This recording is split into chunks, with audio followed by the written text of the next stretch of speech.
문재인 대통령은 박근혜 전 대통령 특별사면과 관련해서 국민 통합과 포용이 절실하다는 말로 그 취지를 밝혔습니다. 박 전 대통령 건강이 좋지 않은 점도 고려했다고 설명했는데요.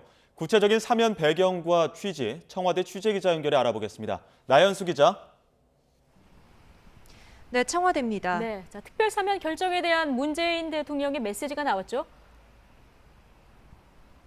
네, 그렇습니다. 사면 발표 1시간여 만에 박경미 청와대 대변인이 박근혜 전 대통령의 특별사면과 한명숙 전 국무총리의 복권과 관련한 문재인 대통령의 메시지를 전했습니다. 문 대통령은 지난 시대의 아픔을 딛고 새 시대로 나아가야 한다며 이제 과거에 매몰돼 서로 다투기보다는 미래를 향해 담대하게 힘을 합쳐야 할 때라고 말했습니다. 특히 우리 앞에 닥친 숱한 난제들을 생각하면 무엇보다 국민 통합과 겸허한 포용이 절실하다고 강조했습니다. 박 전 대통령의 경우 5년 가까이 복역한 탓에 건강 상태가 많이 나빠진 점도 고려했다고 설명했습니다. 문 대통령은 이번 사면이 생각의 차이나 찬반을 넘어 통합과 화합, 새 시대의 개막의 계기가 되기를 바란다며 사면에 반대하는 분들의 넓은 이해와 해량을 부탁한다고 덧붙였습니다. 올 초까지만 해도 사면 여부에 대해서 분명하게 선을 그었었는데 그동안 청와대 내부에 기류 변화가 있었던 겁니까? 네, 사실 오늘 발표는 다소 전격적입니다. 문 대통령의 고심이 거듭됐기 때문에 핵심 참모들조차 어떻게 진행되는지 알지 못했다는 전언입니다.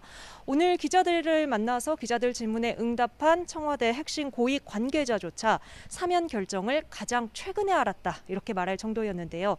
그동안 전직 대통령들의 사면과 관련해 청와대는 줄곧 논의된 바가 없다는 입장이었습니다. 문 대통령 역시 올해 초 더불어민주당 이낙연 전 대표가 사면론을 꺼냈을 때 지금은 사면을 말할 때가 아니라고 선을 그었습니다. 그러다 지난 5월 취임 4주년 기자회견에서 국민의 의견을 충분히 듣고 판단해 나가겠다고 밝혔을 때 미묘한 기류 변화가 감지됐죠. 청와대 관계자는 지금까지는 이 사안을 두고 문 대통령과 참모들이 한데 모여 토론한 적은 없었다고 밝혔습니다. 자연스럽게 이야기가 나온 자리에서 개인적으로 국민 여론은 좋지 않다고 보지만 통합을 위해 필요하다는 의견도 있다. 이 정도의 의견을 전달했고 이 시점도 여름 이전이었다는 겁니다. 또 문 대통령이 두루 의견을 들어왔고 마지막 순간까지 고뇌가 있었던 것으로 보인다고 말해 사면 결정은 전적으로 대통령 결단이었음을 시사했습니다. 네, 여당인 더불어민주당이나 이재명 대선 후보와 교감이 있었는지 이 부분도 관심이고요. 박근혜 전 대통령은 사면이 됐는데 이명박 전 대통령은 안 되는 기준에 대한 어떤 설명도 좀 있었습니까? 네, 일단 공식적으로는 당이나 특정 정치인과의 협의는 없었다는 입장입니다.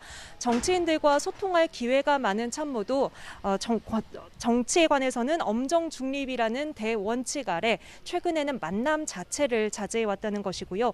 이번 결정과 관련해서 따로 의견을 모으거나 전달할 일이 없었다고 밝혔습니다. 다만 분명한 건 선거 관련한 고려는 일체 없었다며 오히려 선거에 대해 고려했다면 지금보다 더 좋은 타이밍이 있지 않을까 싶다고 말했습니다. 임기 중에 사면 조치를 한다면 연말 또는 선거 후 당선자와 협의해서 하는 두 가지 경우가 있을 수 있는데 지금 발표하게 된 건 박 전 대통령의 건강 문제를 고려한 것 같다는 설명도 덧붙였습니다. 이명박 전 대통령이 사면 명단에 제외된 것과 관련해서는 박 전 대통령과 이 전 대통령은 경우가 많이 다르다고 본다며 여론조사상으로도 사면에 공감하는 여론 차이가 크다고 답했습니다. 앞서 문 대통령이 후보 시절 경제인과 정치인의 사면을 배제하겠다던 원칙이 훼손되는 것 아니냐는 지적도 있는데 청와대는 헌법에 정해진 대통령의 사면권을 절제된 형태로 행사했다는 판단이라고 밝혔습니다. 지금까지 청와대에서 YTN 나연수입니다.